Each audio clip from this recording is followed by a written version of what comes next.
Hai teman-teman, kembali lagi dengan penyuluhan hukum online dengan tema bullying bukanlah hal sepele, cegah sebelum terlambat. Berdasarkan hasil survei nasional pengalaman hidup anak dan remaja yang dilakukan Kementerian Pemberdayaan Perempuan dan Perlindungan Anak selama tahun 2021 menunjukkan 4 dari 10 anak perempuan dan 3 dari 10 anak laki-laki berusia 13-17 tahun pernah mengalami kekerasan dalam bentuk apapun di sepanjang hidupnya. Selain itu, dalam data yang masuk dalam Sistem Informasi Online Perlindungan Perempuan dan Anak Simfoni PPA pun menunjukkan bahwa terdapat 11.266 kasus kekerasan terhadap perempuan dan 16.106 kasus kekerasan terhadap anak yang terjadi di Indonesia pada tahun 2022. Bahwa untuk melaksanakan perlindungan dari kekerasan yang terjadi di lingkungan satuan pendidikan dilakukan pencegahan dan penanganan kekerasan yang mempertimbangkan hak peserta didik dalam memperoleh lingkungan satuan pendidikan yang ramah, aman, nyaman, dan menyenangkan. Maka dikeluarkanlah Permendikbud nomor 46 tahun 2023 tentang pencegahan dan penanganan kekerasan di lingkungan satuan pendidikan. Apa yang dimaksud dengan school bullying? School bullying adalah perilaku agresif yang dilakukan berulang-ulang oleh seseorang atau kelompok siswa yang memiliki kekuasaan terhadap siswa atau siswi lain yang lemah dengan tujuan untuk menyakiti.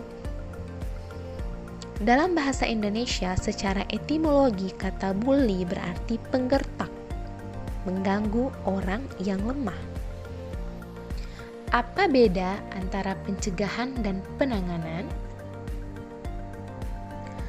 Pencegahan adalah tindakan, cara, atau proses yang dilakukan agar seseorang atau sekelompok orang tidak melakukan kekerasan di satuan pendidikan. Sedangkan penanganan adalah tindakan, cara, atau proses untuk menyelesaikan kekerasan di satuan pendidikan. Apa yang dimaksud dengan kekerasan?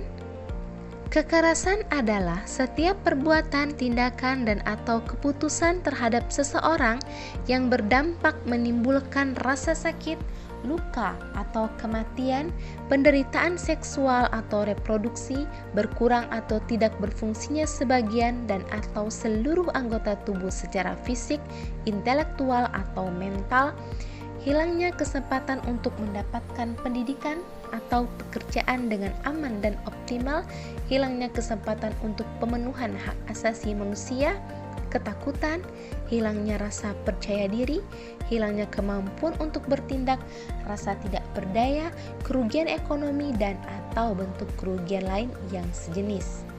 Adapun bentuk kekerasan yang diatur dalam Permendikbud nomor 46 tahun 2023 antara lain kekerasan fisik, kekerasan psikis, perundungan, kekerasan seksual, diskriminasi dan intoleransi, kebijakan yang mengandung kekerasan, dan bentuk kekerasan lainnya. Yang dimaksud kategori perundungan tercantum dalam pasal 9 merupakan kekerasan fisik yang masuk dalam kategori penganiayaan dan atau kekerasan psikis yang dilakukan secara berulang karena ketimpangan relasi kuasa.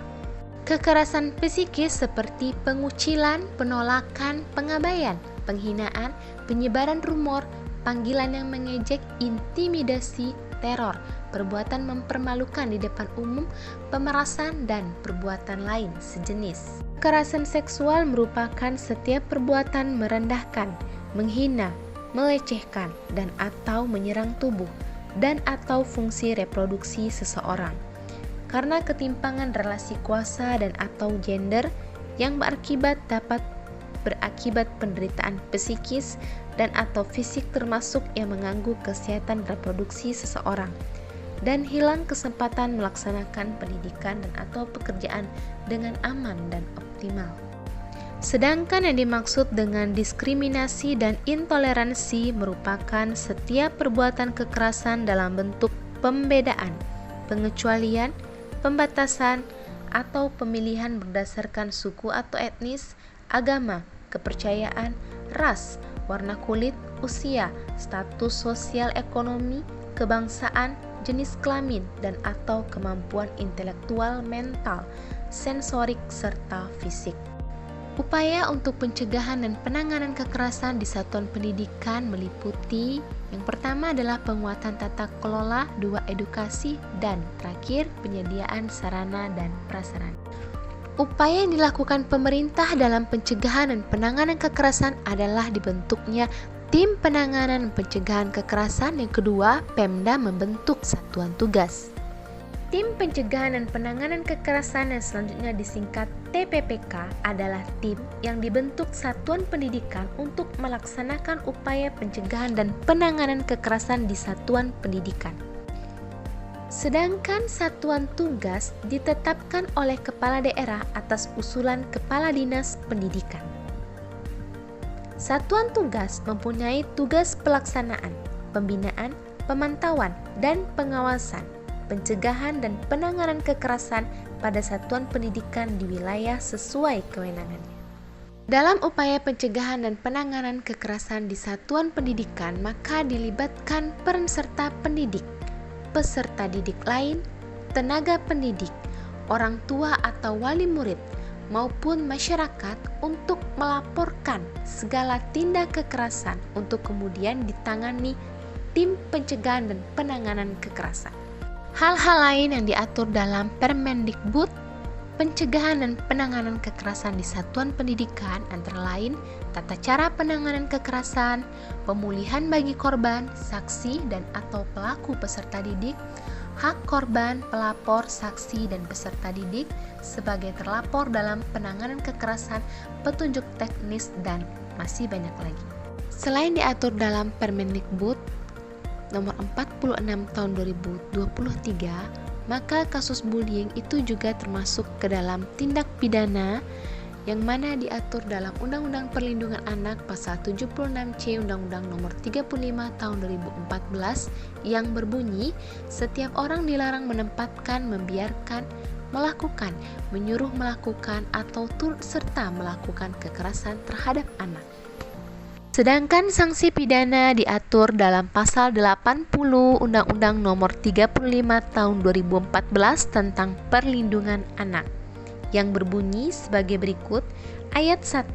Setiap orang yang melanggar ketentuan sebagaimana dimaksud dalam pasal 76C dipidana dengan pidana penjara paling lama 3 tahun 6 bulan dan atau denda paling banyak 72 juta rupiah.